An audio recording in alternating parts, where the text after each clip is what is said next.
Now turn up. What up is Marcos Dynasty Football Dads, and so we are going to be going through the biggest questions of which quarterbacks do you take in Superflex and 1QB leagues. There's basically two quarterbacks that I am taking, and I am staying away from everybody else. And so if you're new to the channel, welcome to the channel. We are giving away a DeAndre Swift free jersey, which I don't know, it's over on the other side of the room. I'm not going to grab that right now. But if we get to 2K, we are going to be giving that away to one of you subscribers. So, and also hit a like button, helps our channel here. The first QB, and I feel like when I was going through tape of this player, I went through tape. I watched other fantasy experts and analysts on YouTube and other basically avenues, and no one was having him in the top three. And I was like, this is my number one quarterback. Either A, I'm completely wrong, or B, I'm missing something. And now he's basically been moving up in everybody's ranks. It's Malik Willis. Malik Willis has been my number one Dynasty QB of 2022. And so maybe I have him too low in my overall Superflex ranks. He's number 7 in Superflex. But he is my number one QB. I have him ahead of Sam Howell. I have him ahead of Kenny Pickett. I have him ahead of Desmond Ryder. I have him ahead of really any other quarterback by quite a substantial margin. And the reason for it is, let's just say in a hypothetical world, you were given a chance to draft a rookie, Mac Jones, or rookie, Jalen Hurts, in Dynasty Fantasy Football. Who would you take? In my opinion, I would take Jalen Hurts. The reason for it is he's that top 5 type Dynasty quarterback. He doesn't make it look pretty. It's all because of rushing. Mac Jones doesn't have any rushing upside. And, of course, Jalen Hurts has all the rushing upside you could potentially want. It's the reason why you look at the top, even 6 quarterbacks, you have Kyler Murray can run, Deshaun Watson can run, Dak Prescott can run, Josh Allen can run, Patrick Mahomes has the ability to run, and Herbert can actually run as well and has had actually some decent rushing touchdown upside. So you look at all those quarterbacks, and what do they have in common? They can run. Some of those quarterbacks have that elite attribute. I would say Lamar is in that category. Even Jalen Hurts, you could say, and Kyler Murray are very, very good rushing quarterbacks. 600, 700, 800 yards. If you're Lamar, 1,000 yards. So let's go to even Malik Willis' rushing yards for his collegiate career. 221 in 7 games, 221 yards. In 5 games, 88 yards rushing. Well, we don't like that. But his last 2 years, 10 games and 13 games, 10 games, he had 944 yards at Liberty.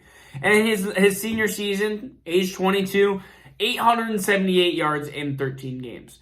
Now, he does have his faults. If you were to tell me, if I needed a quarterback, I'm either taking, if he's available in the top 7, 8, 9 picks, I'm either taking Malik Willis, or I'm trying to do one of 2 different strategies. I'm either looking at the 2023 class, trying to get a pick into that class, because I believe those quarterbacks are all, there's going to be a couple of them better than this entire class.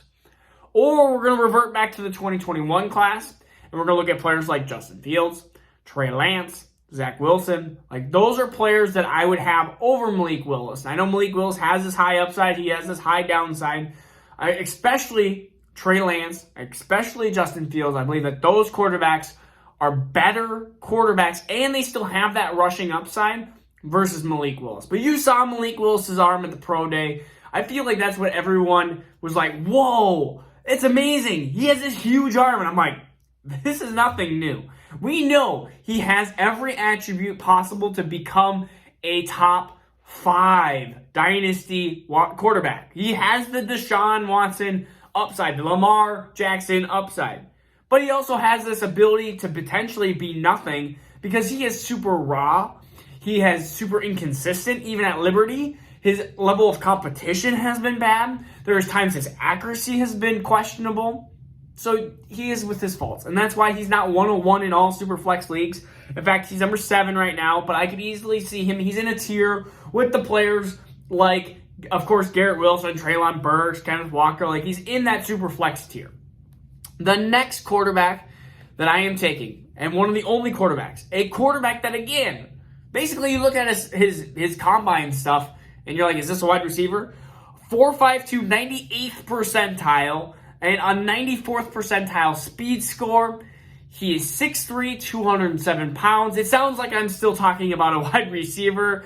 It is Desmond Ritter. I keep saying Ryder. Why do I keep saying Ryder? Desmond Ritter. There's two D's.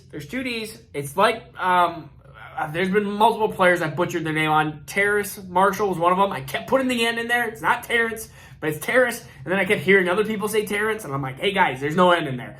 Desmond Ritter is my quarterback 3, right up there with Matt Corral, but I can easily see a jump into. I'm waiting for that draft capital. If it's close with Matt Corral, anything close, if Desmond Ritter ends up being a first-round quarterback, he will jump Matt Corral immediately. It's because he has the potential with his mobility, again, to be that special type of quarterback.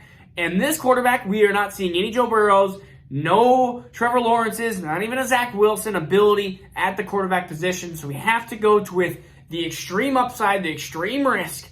Like I said, it is completely possible that both of these quarterbacks end up becoming nothing.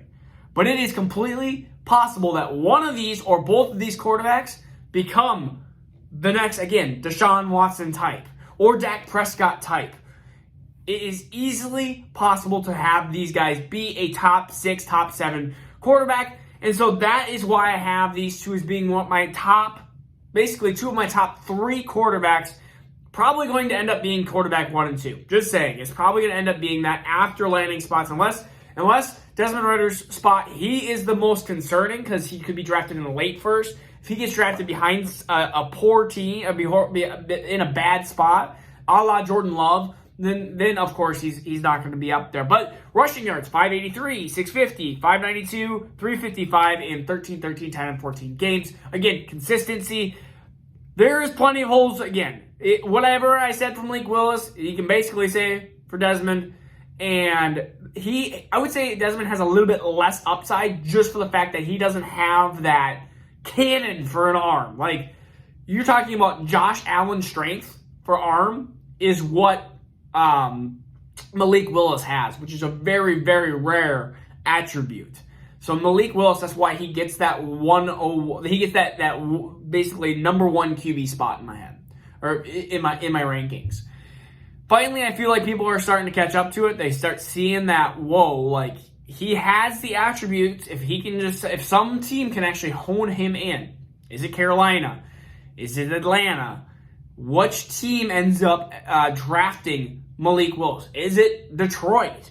There are plenty of teams that need a quarterback still. It just depends on where he ends up landing. So I'm pretty strong. When we have to understand when it's quarterback time.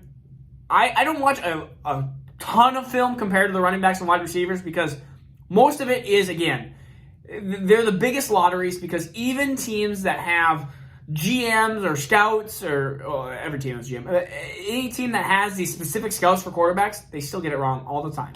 And so my biggest thing is when I'm looking at a quarterback, especially in a weaker class, I'm looking at upside, and upside.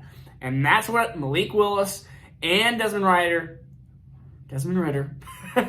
have in common. And so, again, in a class that, again, is weak, I am going with the guys that are going to be potentially fantasy better.